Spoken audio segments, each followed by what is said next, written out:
বিসমিল্লাহির রহমানির রহিম। একাদশ শ্রেণী রসায়ন প্রথম পত্র অনলাইন ক্লাস থেকে আমি মোহাম্মদ শাহিন রব।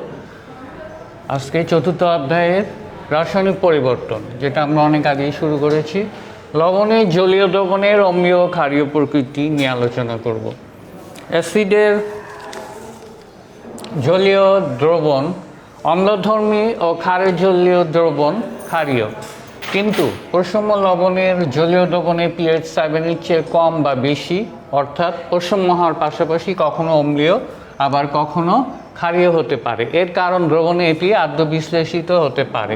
সেক্ষেত্রে দ্রবণ কখনো হয় অম্লীয় আবার কখনো হয় ক্ষারীয়। এটা তাই আমরা 1 নম্বর প্রশম্য লবণ, প্রশম্য দ্রবণ, আর 2 নম্বর হলো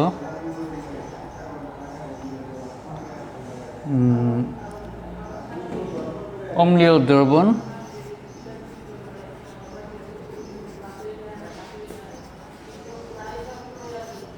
আর 3 নম্বর হলো ক্ষারীয় দ্রবণ।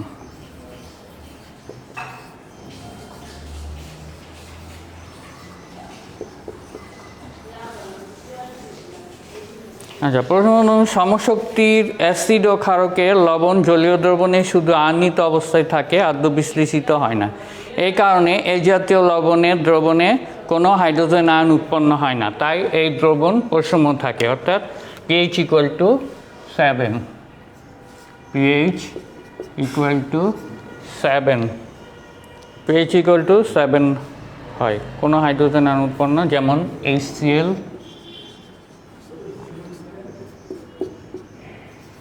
ও সোডিয়াম হাইড্রোক্সাইড NaOH, অর্থাৎ তীব্র অ্যাসিড ও তীব্র ক্ষারের দ্রবণ। সোডিয়াম হাইড্রোক্সাইড ও হাইড্রোক্লোরিক অ্যাসিডের দ্রবণ, এটা হলো প্রশম্য দ্রবণ, কারণ এটা তীব্র অ্যাসিড ও তীব্র ক্ষারের দ্রবণ। 2 নম্বর হলো অম্লীয় দ্রবণ।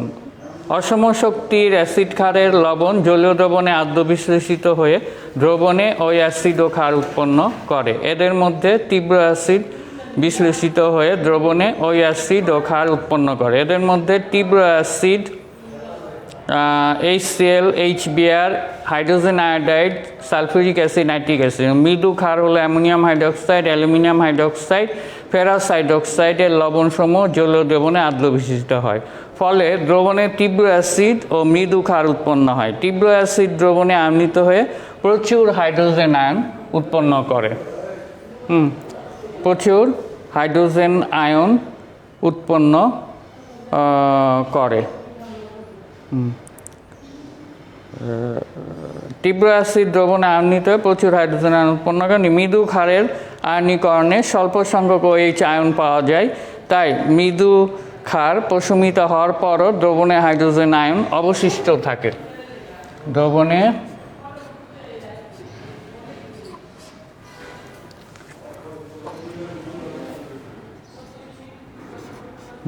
হাইড্রোজেন আয়ন অবশিষ্ট থাকে। দ্রবণে হাইড্রোজেন আয়ন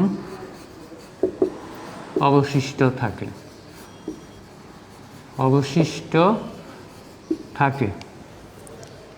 দ্রবণে হাইড্রোজেন আয়ন অবশিষ্ট থাকে, তাই এটি এই জন্য দ্রবণটি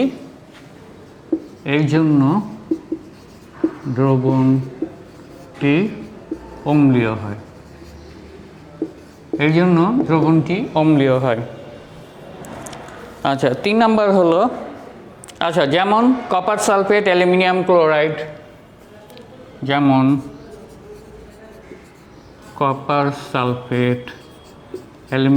ক্লোরাইড, এই সকল লবণ, ফেরিক ক্লোরাইড,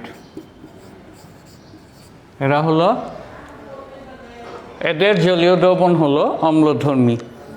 আচ্ছা, ক্ষারীয় দ্রবণ। মৃদু অ্যাসিড ও তীব্র ক্ষারের লবণসমূহ অসম শক্তির বলে জলীয় দ্রবণে আদ্য বিশিষ্ট হয়, ফলে দ্রবণে তীব্র ক্ষার ও মৃদু অ্যাসিড উৎপন্ন হয় এবং দ্রবণে প্রচুর হাইড্রোক্সাইড আয়ন অবশিষ্ট থাকে ও দ্রবণটি ক্ষারীয় হয়। দ্রবণে প্রচুর OH মাইনাস অবশিষ্ট থাকে, তাই দ্রবণটি ক্ষারীয় হয়। প্রচুর অবশিষ্ট থাকে হাইড্রোক্সাইড আয়ন, তাই দ্রবণটি ক্ষারীয় হয়। ফলে দ্রবণে তীব্র ক্ষার ও মৃদু অ্যাসিড উৎপন্ন এবং দ্রবণে প্রচুর হাইড্রোক্সাইড আয়ন অবশিষ্ট থাকে এবং দ্রবণটি ক্ষারীয় হয়। যেমন তীব্র ক্ষার সোডিয়াম হাইড্রোক্সাইড ও পটাশিয়াম হাইড্রোক্সাইডের সঙ্গে মৃদু অ্যাসিড কার্বনিক অ্যাসিড বা যেমন উদাহরণ হলো তীব্র ক্ষার সোডিয়াম হাইড্রোক্সাইড ও তীব্র ক্ষার ও মৃদু acid sodium acid CH3COOH ethanoic acid বা অ্যাসিটিক অ্যাসিড। এটা হলো তীব্র ক্ষার ও মৃদু অ্যাসিডের দ্রবণ। মৃদু অ্যাসিডের এখানে উৎপন্ন হয় সোডিয়াম অ্যাসিটেট, সোডিয়াম কার্বনেট, উৎপন্ন লবণ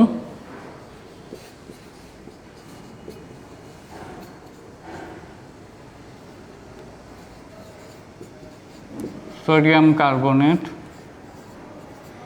সোডিয়াম অ্যাসিটেট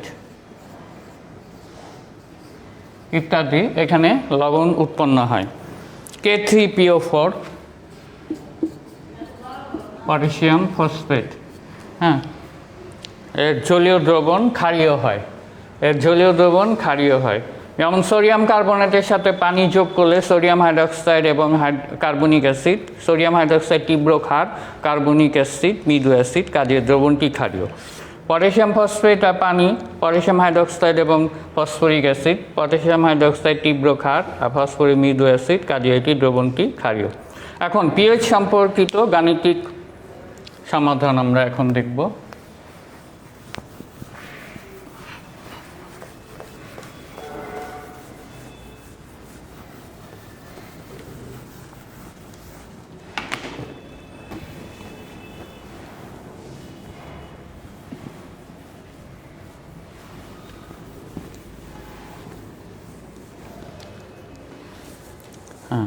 পিএইচ সম্পর্কিত গাণিতিক সমাধান 0.2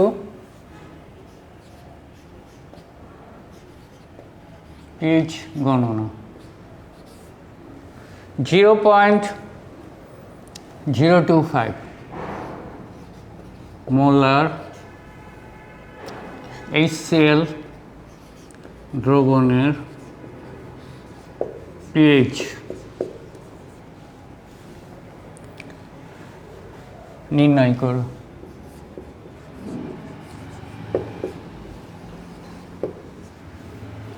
আচ্ছা, H plus equal to 0.025 molar. তাহলে অতএব pH equal to minus log H plus equal to minus log 0.025 equal to 1.6। তারপরে এটা 1 নম্বর। 2 নম্বর 0.005 মোলার H2SO4 দ্রবণের pH H plus equal to 2 into H2SO4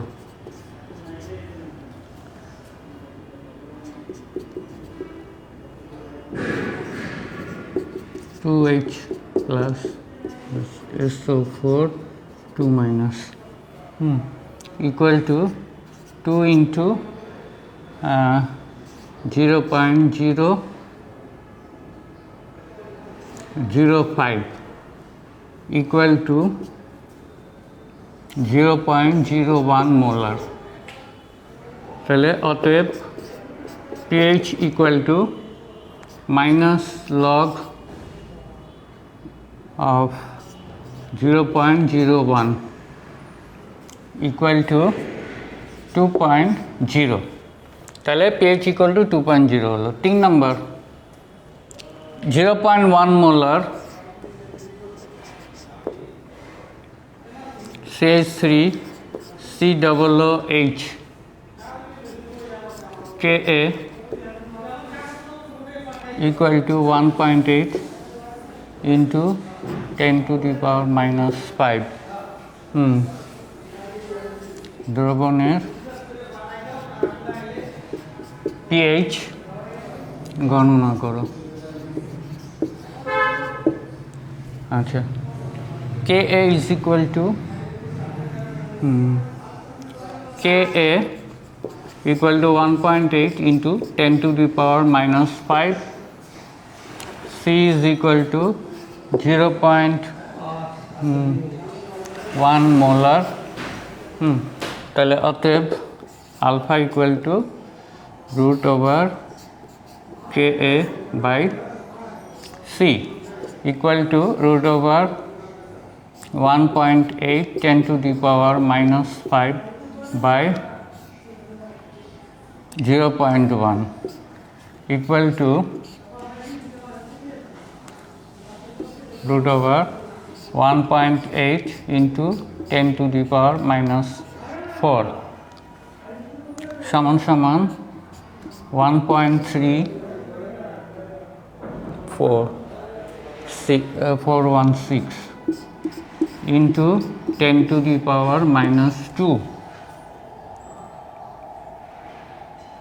অতএব H plus equal to alpha C সমান হলো 1.3416 into 10 to the power minus 2 into 0.1 equal to 1.3416 10 to the power minus 3 এত molar.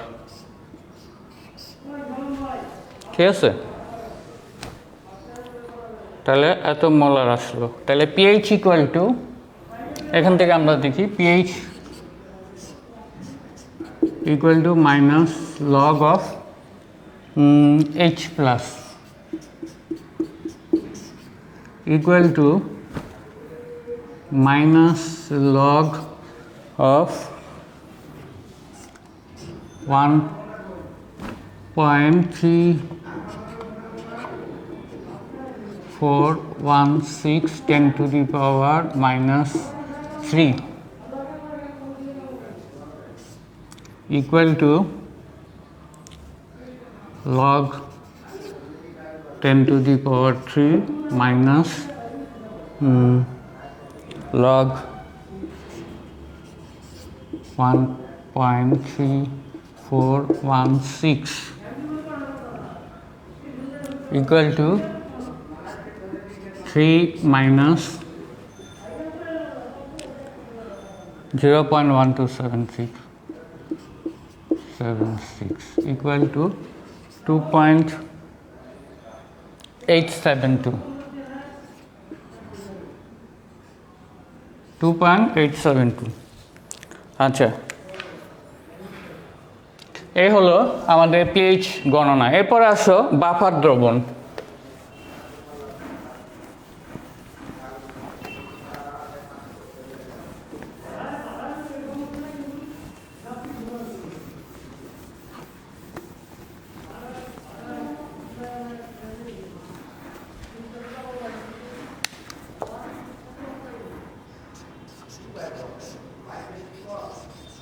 Buffer দ্রবণ। Buffer দ্রবণ কি? যেসব দ্রবণে সামান্য পরিমাণ অ্যাসিড বা ক্ষার যোগ করা হলে পিএইচ এর মান পরিবর্তন হয় না, তাদেরকে বাফার দ্রবণ বলে। হ্যাঁ, বাফার দ্রবণ দুই প্রকার।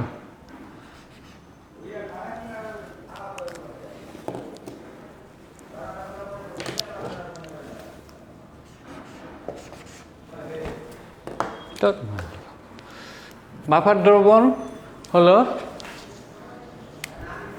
দুই প্রকার।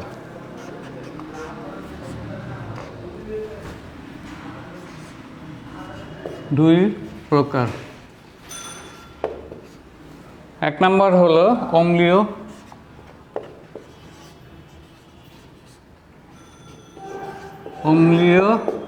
আর দুই নম্বর হলো ক্ষারীয়।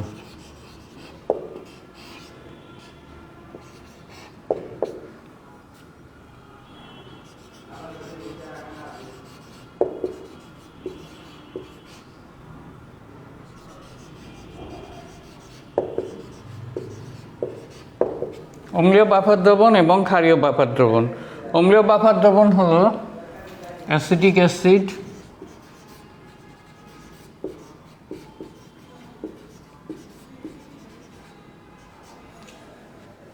অর্থাৎ CH3COOH ও sodium acetate.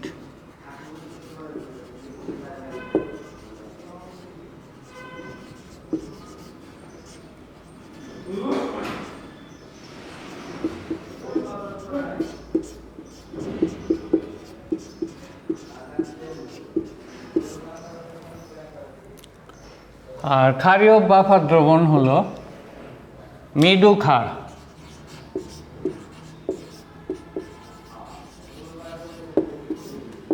NH4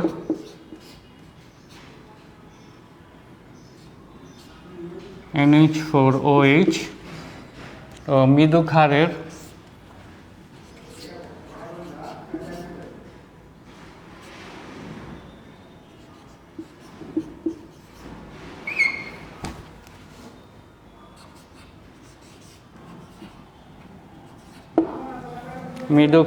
অনুবন্ধী acid.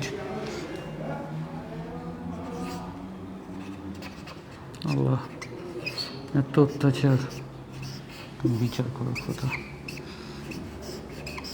অনুবন্ধী acid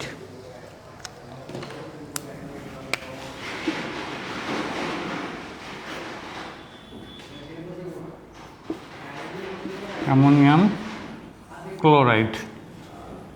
মৃদু ক্ষারের অনুবন্ধী অ্যাসিড অ্যামোনিয়াম ক্লোরাইড।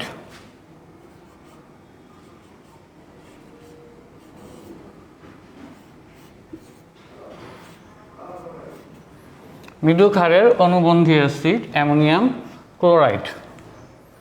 তাহলে বাফার দ্রবণ কাকে বলে? যেসব দ্রবণে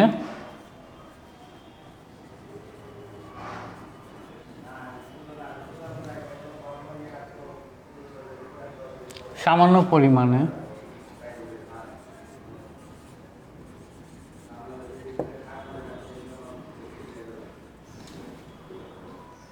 অ্যাসিড বা ক্ষার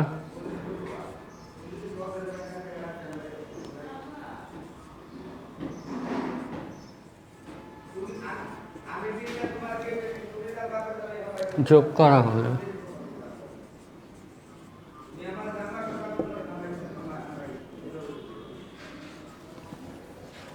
পিএইচ এর মান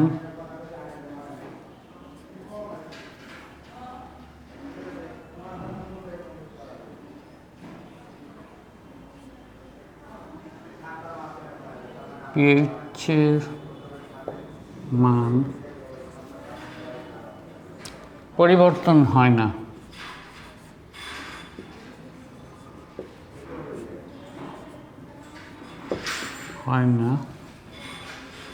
তাদের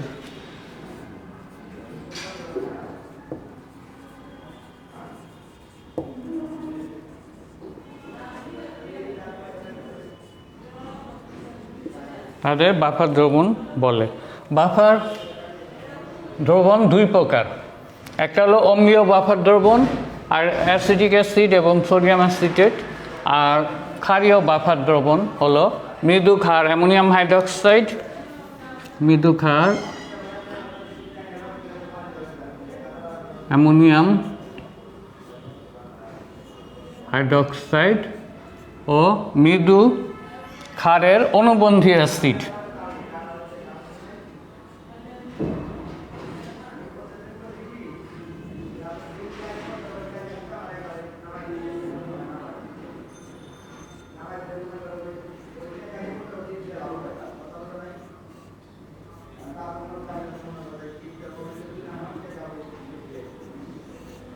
মৃদু ক্ষারের অনুবন্ধী অ্যাসিড, দ্যাট ইজ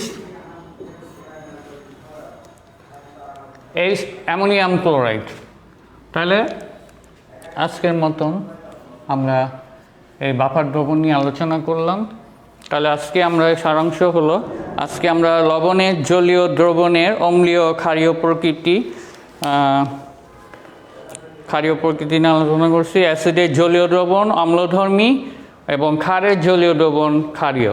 কিন্তু প্রসম লবণের জলীয় দ্রবণের পিএইচ 7-এর চেয়ে কম বা বেশি, অর্থাৎ প্রসম হওয়ার পাশাপাশি কখনো অম্লীয় আবার কখনো ক্ষারীয় হতে পারে। এর কারণ লবণ শুধু দ্রবীভূতই হয় না, দ্রবণে এটি আদ্য বিশ্লেষিত হতে পারে। সেক্ষেত্রে দ্রবণ কখনো হয় অম্লীয় ও কখনো ক্ষারীয়। 1 নাম্বার, প্রসম দ্রবণ। সমশক্তির অ্যাসিড ও ক্ষারকের লবণ জলীয় দ্রবণে শুধু আয়নিত অবস্থায় থাকে, আদ্য বিশ্লেষিত হয় না। এ কারণে এই জাতীয় লবণের দ্রবণে কোনো হাইড্রোজেন আয়ন উৎপন্ন হয় না, তাই এর দ্রবণ প্রসম থাকে, অর্থাৎ এর পিএইচ = 7 হয়। যেমন HCl ও সোডিয়াম হাইড্রক্সাইড, তীব্র অ্যাসিড ও তীব্র ক্ষারের লবণ হলো প্রসম। 2 নাম্বার, অম্লীয় দ্রবণ। অসম শক্তির অ্যাসিড ক্ষারের লবণ জলীয় দ্রবণে আদ্য বিশিষ্ট হয়ে দ্রবণে ওই অ্যাসিড ও ক্ষার উৎপন্ন করে। এদের মধ্যে তীব্র acid HCl, HBr, HI, sulphuric acid, nitric acid এবং মৃদু ক্ষার ammonium hydroxide, aluminium hydroxide, ferrous হাইড্রক্সাইডের লবণ সমূহ জলীয় দ্রবণে আদ্য বিশ্লেষিত হয়, ফলে দ্রবণে তীব্র অ্যাসিড ও মৃদু ক্ষার উৎপন্ন হয়। তীব্র অ্যাসিড দ্রবণে আয়নিত হয়ে প্রচুর হাইড্রোজেন আয়ন উৎপন্ন করে, কিন্তু মৃদু ক্ষারের আয়নীকরণ স্বল্প সংখ্যক OH আয়ন পাওয়া যায়। তাই মৃদু ক্ষার প্রশমিত হওয়ার পরও দ্রবণে প্রচুর হাইড্রোজেন আয়ন অবশিষ্ট থাকে, এই জন্য দ্রবণটি অম্লীয় হয়। যেমন copper sulphate, aluminium chloride, ferric ক্লোরাইডের জলীয় দ্রবণ অম্লধর্মী। এরপরে হলো নাম্বার, ক্ষারীয় দ্রবণ। মৃদু অ্যাসিড ও তীব্র ক্ষারের লবণসমূহ অসম শক্তির বলে জলীয় দ্রবণে আদ্য বিশ্লেষিত হয়, ফলে দ্রবণে তীব্র ক্ষার ও মৃদু অ্যাসিড উৎপন্ন হয় এবং দ্রবণে প্রচুর হাইড্রোক্সাইড আয়ন অবশিষ্ট থাকে ও দ্রবণটি ক্ষারীয় হয়। যেমন তীব্র ক্ষার সোডিয়াম হাইড্রক্সাইড বা পটাশিয়াম হাইড্রক্সাইডের সঙ্গে মৃদু অ্যাসিড, কার্বনিক অ্যাসিড, অ্যাসিটিক অ্যাসিডের জলীয় দ্রবণ ক্ষারীয়। উৎপন্ন লবণ sodium carbonate, sodium acetate, potassium phosphate এর জলীয় দ্রবণ ক্ষারীয় হয়। যেমন সোডিয়াম কার্বনেট পানি, সোডিয়াম কার্বনেট এবং পানি হলো সোডিয়াম হাইড্রক্সাইড ও কার্বনিক অ্যাসিড। সোডিয়াম হাইড্রক্সাইড তীব্র ক্ষার, কার্বনিক অ্যাসিড মৃদু অ্যাসিড। পটাশিয়াম ফসফেট প্লাস পানি, potassium hydroxide plus phosphoric acid. Potassium hydroxide তীব্র ক্ষার, ফসফরিক অ্যাসিড মৃদু অ্যাসিড। এরপর আমরা পিএইচ সম্পর্কিত গাণিতিক সমাধান আলোচনা করছি। যেমন 0.025 মোলার HCl দ্রবণের পিএইচ আমরা নির্ণয় করছি 1.6। 2 নাম্বার হলো 0.005 মোলার সালফুরিক অ্যাসিড দ্রবণের পিএইচ আমরা গণনা করছি, পিএইচ = -2.0 হয়। হ্যাঁ, আর 0.1 মোলার দুর্বল অ্যাসিড যেটা অ্যাসিটিক অ্যাসিড, কে হলো 1.8 × 10⁻⁵ দ্রবণে পিএইচ গণনা করছি, কে = 1.8 × 10⁻⁵, সি = 0.1 মোলার, অতএব আলফা √Ka/C = 1.3416 × 10⁻², অতএব H+ = আলফা সি সমান 1.3416 × 10⁻³ molar. PH = log of H+ -log 1.3416 × 10⁻³ = 2.8 আচ্ছা log 10 to the power 3 minus log 1.3416 equal to 3 minus 0.1216 equal to 2.872. আচ্ছা, এরপর হলো বাফার দ্রবণ। বাফার দ্রবণ কাকে বলে? যেসব দ্রবণে সামান্য পরিমাণ অ্যাসিড বা ক্ষার যোগ করা হলে পিএইচের মান পরিবর্তন হয় না, তাদের বাফার দ্রবণ বলে। বাফার দ্রবণ দুই প্রকার। বাফার দ্রবণ সাধারণত দুই প্রকার। বাফার দ্রবণ দুই প্রকার। এক নাম্বার হলো অম্লীয় বাফার দ্রবণ, যেটা হলো অ্যাসিটিক অ্যাসিড ও সোডিয়াম অ্যাসিটেটের দ্রবণ। দুই নাম্বার হলো ক্ষারীয় বাফার দ্রবণ, মৃদু ক্ষার, অ্যামোনিয়াম হাইড্রক্সাইড ও মৃদু ক্ষারের অনুবন্ধী অ্যাসিড অ্যামোনিয়াম ক্লোরাইডের দ্রবণ। এটা হলো ক্ষারীয় দ্রবণ। ওকে,